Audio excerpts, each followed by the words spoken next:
महाराष्ट्र और झारखंड की चुनावी तारीखों को लेकर कई दिनों से चला आ रहा सस्पेंस अब खत्म हो चुका है। चुनाव आयोग ने तारीखों का ऐलान कर दिया है।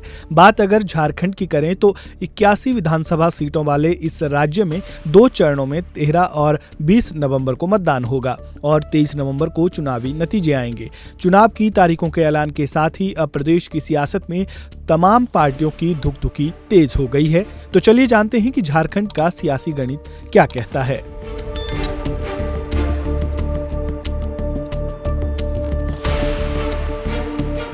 झारखंड के मौजूदा सियासी समीकरण की अगर बात करें तो राज्य में जेएमएम कांग्रेस आरजेडी गठबंधन की सरकार बनी थी और मुख्यमंत्री के रूप में हेमंत सोरेन को चुना गया था।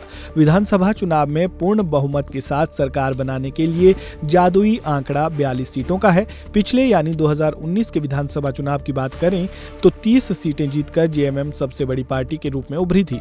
जेएमएम के बाद भारतीय जनता पार्टी का नंबर था जिसे 25 सीटें मिली थी।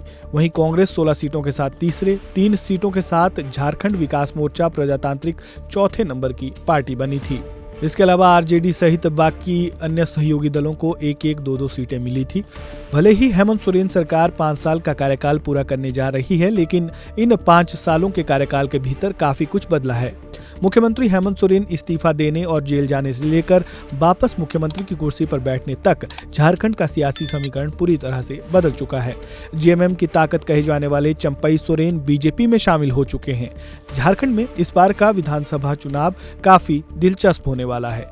झारखंड का चुनाव एनडीए बनाम इंडिया ब्लॉक या जेएमएम बनाम बीजेपी से अधिक सोरेन परिवार के अंदर की फाइट है। इन चुनावों में सीएम हेमंत सोरेन के सामने ये साबित करने की चुनौती होगी कि शिबू सोरेन की सियासी विरासत के वारिस वही है। विरासत की इस जंग में उन्हें अपनी ही भाभी सीता सोरेन की चुनौती का सामना करना होगा। ये चुनाव झारखंड बीजेपी के अध्यक्ष बाबूलाल मरांडी के लिए भी अहम माना जा रहा है। सूबे में बीजेपी सरकार की अगुवाई कर चुके पहले मुख्यमंत्री रहे बाबूलाल मरांडी ने बीजेपी छोड़ अपनी पार्टी बना ली थी।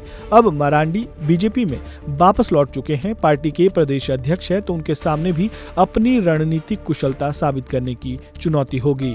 बात अगर सीट शेयरिंग के फॉर्मूले की करें तो भाजपा के फॉर्मूले के मुताबिक कुल 81 विधानसभा सीटों में से 65 पर अकेले भाजपा चुनाव लड़ सकती है। वहीं बाकी 16 सीटों में ही सहयोगी दलों को संतोष करना पड़ेगा। अब सहयोगी दलों की डिमांड भी जान ले। आजसू पार्टी ने 12 सीटों की मांग की है।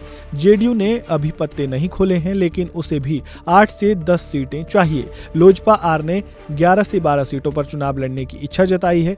जीतन राम मांझी को जो मिल जाए उसी से वे संतोष कर लेंगे। ऐसे में जनता से पहले झारखंड में अपने सहयोगी दलों को मनाना बीजेपी के लिए बड़ी चुनौती है। इस खबर में फिलहाल इतना ही। खबरों से जुड़े ताजा अपडेट के लिए बने रहें वन इंडिया हिंदी के साथ। धन्यवाद।